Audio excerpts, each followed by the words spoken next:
E aí, gente, vamos lá para falar um pouquinho de política e Estado. Eu acho que é um dos assuntos que a gente mais tem sido falado no Facebook, principalmente e em outras redes sociais, principalmente devido à atual bipolaridade política. Não vamos adentrar muito no assunto, talvez sim, talvez não, mas vamos lá tentar entender para a gente poder tirar as nossas próprias conclusões em relação às coisas. A primeira coisa que a gente tem que entender é o que é o Estado, né? Basicamente, o Estado é a forma, a gente já falou isso várias vezes, em outros vídeos, o Estado é a forma como a sociedade se organiza politicamente, criando um governo, certo? Comumente a gente tem poderes dentro desse governo que estabelecem uma divisão em quem vai estar fazendo o que dentro da sociedade. Os poderes estabelecidos que a gente fala em termos de uma instituição social vai ser o poder legislativo, o executivo, desculpa, e o judiciário. O executivo vai estar na forma de aquele que executa, como o nome já diz, as leis que vão ser formuladas. O principal dentro de uma república e da ideia de democracia, onde a gente elege os nossos representantes, o poder executivo, ele comumente ele é representado pelo, o principal deles é representado pelo chefe de Estado. Então o chefe de Estado, ele é o presidente. Ele é o chefe de Estado maior. E a gente tem os representantes desse executivo nos âmbitos, se a gente for falando do Brasil, nos âmbitos estaduais e municipais. Lembrando, não confundir quando eu falo Estado, a forma como a sociedade se organiza politicamente, com Estado, unidade de federação. Quando eu estiver falando de poder estadual, eu estou falando do poder tipo, o chefe do executivo de um Estado é o governador.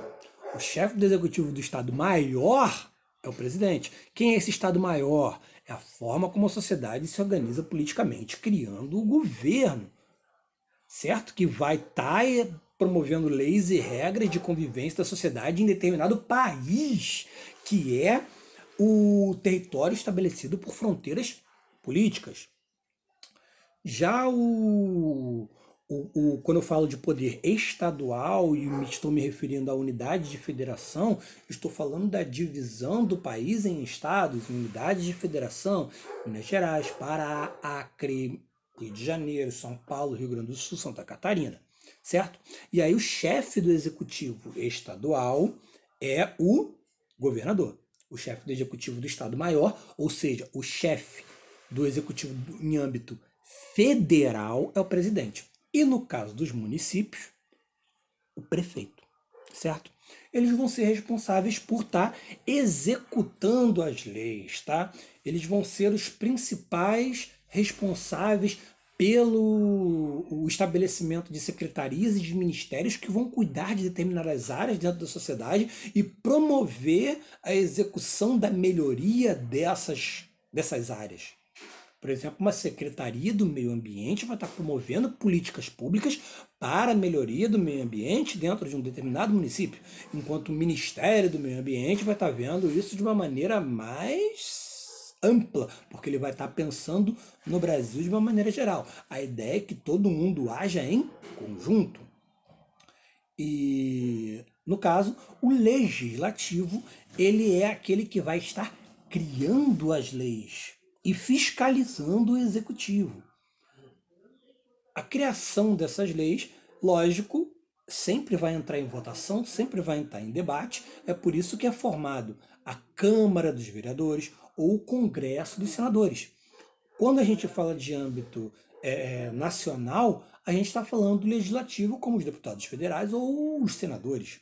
E quando a gente fala do legislativo no Estado, unidade de federação, a gente está falando dos deputados estaduais. E o legislativo dentro dos municípios são os vereadores. Lógico que a gente está falando de uma estrutura muito parecida com o Brasil, porque a gente tem diversos outros tipos de Estado.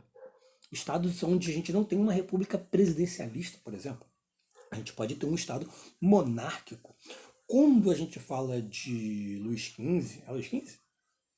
lá da França, onde ele dizia que era o rei Sol, eu sou, o Estado sou eu, ele está englobando aí todos os poderes. Ele é o legislativo, ele é o executivo, ele é o judiciário. O judiciário que a gente não falou, a gente não escolhe.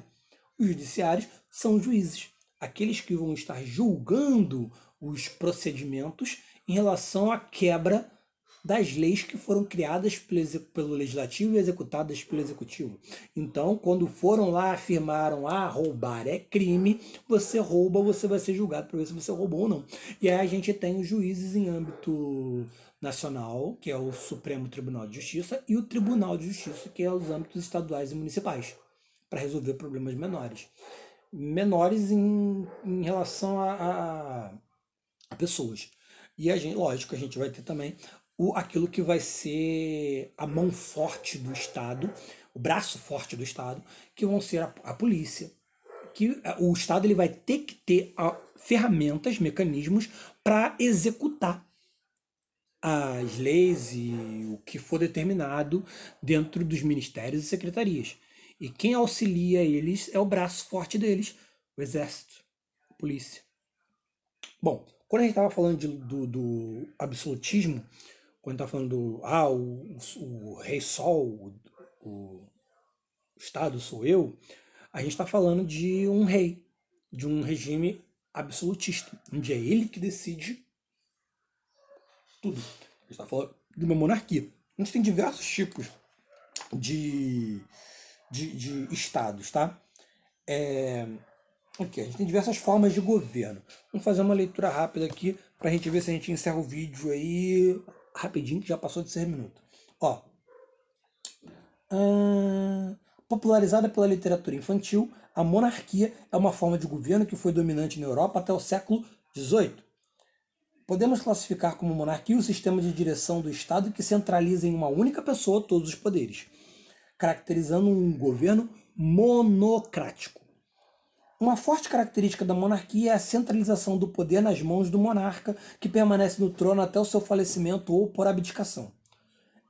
Para alterar a forma de governo ou expulsar o monarca é necessária uma revolução, como, por exemplo, a Revolução Russa de 1917, onde os imperadores, os czares, foram depostos pelos bolcheviques liderados por Vladimir Lenin, onde ele quis colocar o poder na mão dos trabalhadores, promovendo a Rússia mais tarde como a União Soviética, o primeiro país socialista do mundo, já que o interesse dele era promover um tipo de Estado que viesse de acordo com o que era dito nos livros de Karl Marx e Friedrich Engels.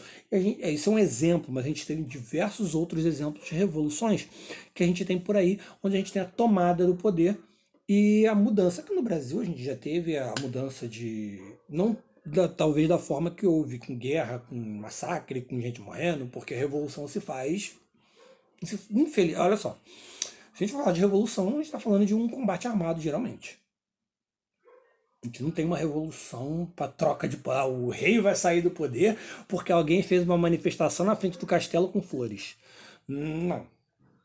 Então, além disso, é necessário que haja um consenso por parte da população para que se estabeleça uma monarquia. Lógico. Que aí, se não tiver a galera falando lá, aquele cara é nosso rei, e for uma galera contra, a gente vai ter uma revolução, obviamente. Isso há uma fidelização do povo sobre o soberano.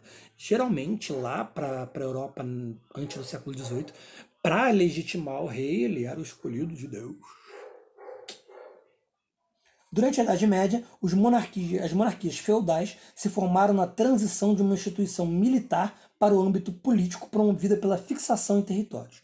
A transição entre feudalismo e modernidade estabelece-se como absolutista, justificado como a teoria do direito divino. Né? Quem botou você ali é Deus, então todo mundo vai te legitimar, porque todo mundo teme o Todo-Poderoso te mandar para o inferno caso você não esteja obedecendo aquilo e todas as determinações dadas pela pessoa que ele colocou como rei.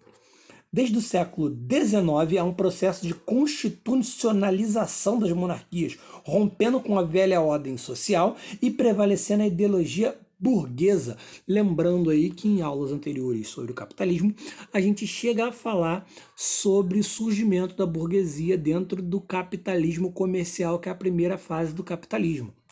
Então, assim, a gente vai ter interesses de uma nova classe que surgiu dentro da sociedade. Esses interesses não vão estar batendo com os interesses de um rei, dos lordes, dos nobres que possuíam terras e títulos dados pelo esse rei que tinha sido colocado ali por Deus. Então, com o poder do monarca reduzido, a gente tem o chefe do poder executivo e do legislativo passando para a Câmara Eletiva. O monarca torna-se um representante simbólico do Estado, como é o caso, por exemplo, ainda hoje, do Reino Unido e de nossa Rainha Elizabeth. Basicamente, quem toma todas as decisões políticas não é ela. Apesar do primeiro-ministro sempre encontrar com ela pelo menos uma vez por semana para tomar o chá. E ali falar quais são as coisas que estão sendo determinadas dentro da Inglaterra, dentro do Reino Unido. Então, a soberania do príncipe Charles e da rainha Elizabeth não é assim mega poderosa como era antes do século XVIII. Em oposição à monarquia, há uma forma de governo republicana. Assim, o chefe de Estado adquire o poder político através da participação da população, direta ou indiretamente, sendo eleito. A etimologia da palavra república é do latim res publica, que significa coisa pública. Desse modo, privilegia-se o interesse comum sobre as injustiças. Essa é a ideia de uma república. Eu poder estar colocando no poder representantes, pessoas que estejam representando os interesses comuns da população. Por isso a gente tem diversos partidos políticos aqui no Brasil, porque cada um tenta representar uma camada diferente da população. A gente tem diversos movimentos sociais do mesmo sentido, para poder representar os interesses comuns de determinadas camadas da população. Como assim camadas da população? O que você está falando? Eu estou falando tipo da população negra, das mulheres, dos homossexuais, dos idosos. A gente tem pessoas que têm necessidades diferentes, que têm problemas diferentes e precisam ser resolvidos de maneiras diferentes. Quem sofre com determinado tipo de violência, quem sofre com determinado tipo de preconceito, vão ter algumas leis que vão ser específicas para o fim dessas coisas. Então, para isso, essas pessoas precisam eleger seus representantes para que eles tentem sanar as problemáticas na forma de leis. E é lógico, essas leis precisam ser levadas a sério. Por isso também é importante que eu coloque no poder um executivo que vai levar a sério isso daí e vai fazer com que essas leis que forem criadas realmente aconteçam e ele vai dar importância para isso. Porque não adianta eu criar uma lei, agora vai ser obrigatório o estudo do continente africano nas aulas. E eu não tenho uma fiscalização em cima disso. E eu não tenho um aparato que faça com que os professores de história e de geografia sejam reeducados em relação a dar aquele tipo de conteúdo. Só formar a lei, aí o cara vai lá, me passa um trabalhinho qualquer e... fala aí sobre Angola. 10. Não era isso que o cara que formulou a lei queria, por exemplo. Então a gente não teve uma importância dada pelo executivo para que aquilo ali realmente funcionasse. A gente tem muitas leis que são assim, que acabam o executivo não dá tanta importância e aí passa batido muita coisa. Tá lá na lei, mas não é feito, que não tem essa importância. Isso que é importante, o governador, o presidente, o prefeito, porque na forma de criação da lei, isso vai ser entendido mais tarde. E aí, se caso não seja entendido, vai ter que levar lá para o judiciário, é o juiz que vai decidir se aquilo ali estava certo, se aquilo ali estava errado, se aquilo ali merece punição, se aquilo ali não merece punição e qual vai ser a punição. Certo? Então, aí deu aí para entender mais ou menos nesse bate-papo rápido sobre Estado e política, não é? Lógico, tem muita coisa a ser trabalhada, muitas nuances dentro disso daí. Mas o vídeo já está um pouquinho longo, vamos parar por aqui. E a gente vai se vendo aí nos outros vídeos.